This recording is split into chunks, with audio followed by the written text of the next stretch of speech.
What I said is basically I like it, except sometimes you're one start saying it right down, and I finish saying it, like, while still talking the whole time. And it's just, like, it would have been super powerful. Just has to refuse. If you said it, like, firmly, like, once in the second sentence, it would have been like, oh, God, damn, this kid has a point. That's a great question. It would have been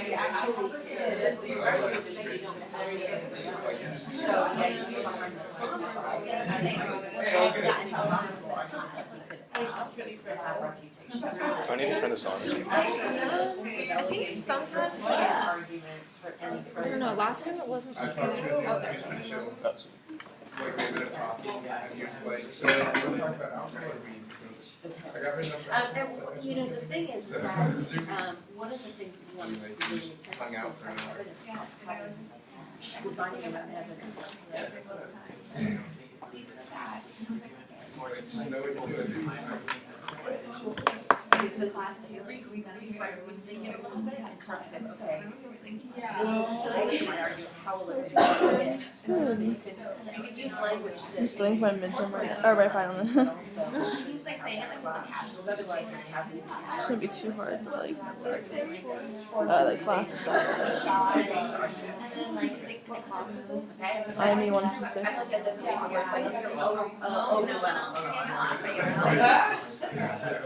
What'd you do? So, I thought you might like that. Yeah. Oh wow. That's cool.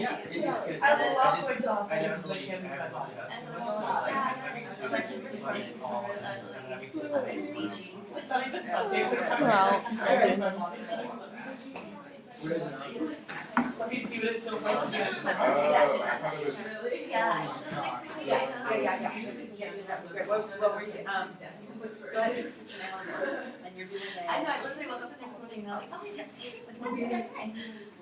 I was wondering if like my house Thursday, if I see that one year I should come and get more organic, or is that too That was so much fun. Flash flood So warning. I might just put it into, rather than federal, just do it in terms of state.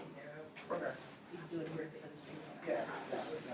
You know, I mean, so I didn't see That's a little more limit, a little, and like, it was outside and it was just kind of, flooded like 2 days ago. okay, are we good to go? Oh yeah. Okay, Eli is arguing the policy, and Dayon is also gonna be his name is added to the board, so she's gonna go as well, so we have, one addition. All right.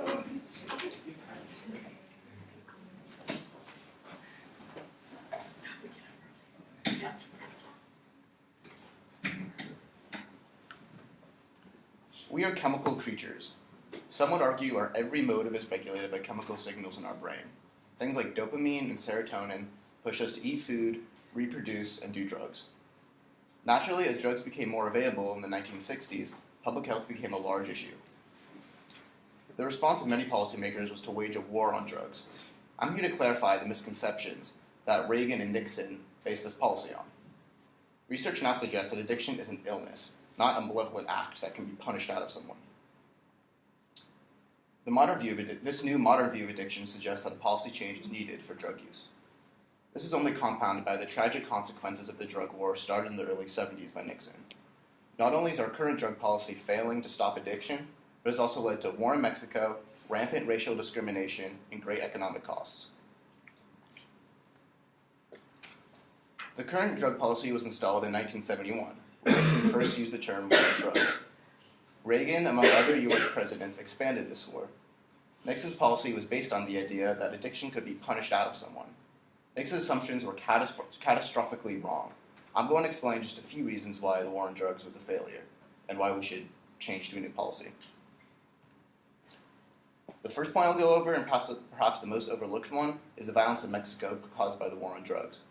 Drugs are a product that have, in practice, infinite demand. It doesn't matter if you make them illegal or jack the price up, people are always going to want to buy drugs because of their chemical properties and the fact that we get addicted to them.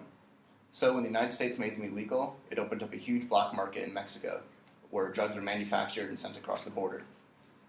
For a while, this was going on without it being stopped, and drug cartels like the Zetas and the Gulf Cartel rose up and pretty much dominated Mexico. Eventually, the United States persuaded Mexico to declare war on these cartels and funded the war through drugs and aid. And as you can see here, the war in Mexico has actually killed more civilians than Iraq and Afghanistan combined, which many Americans don't know. And I would think most people in this room, and personally, I would state that trying to stop some people from using drugs in the United States is not worth killing 160,000 people in Mexico. And of course, this violence also spreads in the United States. I don't need to tell anybody that there's drug violence in the United States that kills tens of thousands. The next point I'll go over is mass incarceration. There's one fact that should make everyone in this room rethink our drug policy. The United States has the highest incarceration rate in the world, higher than Russia, Saudi Arabia, Iran, China, any of these other countries we deem as, not a protector of civil rights. Most of these people are in jail for nonviolent crimes. So I think it's an extremely basic moral offense that we have hundreds of thousands in jail for committing acts that affects no one else but themselves. And when these people go into jail and come out, they're obviously no less likely to use drugs. In fact, they're more likely to be violent, to commit violent crimes, which is the real issue. The next point about the drug war is racial bias. As the graphic on the left shows, whites and blacks are about as equally likely to use drugs, yet black people seem to be arrested almost 3 times more for drug use than white people. This is obviously really messed up for many reasons, but specifically it promotes racial division in the United States. We see protests about police behavior and just racial discrimination in general, and obviously a ton of it is fueled by this. And also this racial discrimination fuels a cycle of poverty where, an African American's arrested, thrown in jail for marijuana use or cocaine possession, and for the rest of life that charge follows them, and they'll never be able to get a job again. Or if they're a felon, they won't be able to vote, and the representative won't be able to pass bills that help them or their community. So this will affect the individual and the entire family, making their children more likely to be thrown in jail and repeating the process. If none of these ethical reasons convince you, perhaps looking at hard economic data will convince you. As this graph shows, $1.5 trillion has been spent fighting the war on drugs, and that was only in the United States. That data does not include money sent to Mexico to fight the war there. This cost comes in the form of things like law enforcement, the court systems, prisons, where some people might know that it can cost up to $50,000 a year to keep a prisoner, and also aid to Mexico. This doesn't include aid to Mexico, but that is an economic cost. In addition, some alternative policies would give access to tax revenue if certain drugs are brought into the light and made legal, and also legal job creation, where those people will be paying taxes on their income and be brought into the light. I hope I've clearly expressed to you the ways the war on drugs have failed and why addiction must be redefined in the minds of lawmakers. I believe to truly develop an effective policy that actually stops addiction without catastrophic consequences, we must adapt our laws to the modern definition of addiction. This modern definition has been shaped by decades of studies and brain scans. According to the Yale Journal of Biology and Medicine, the science compiled truly does indicate that the brain structure and density of an addict is altered, that addiction is a disease.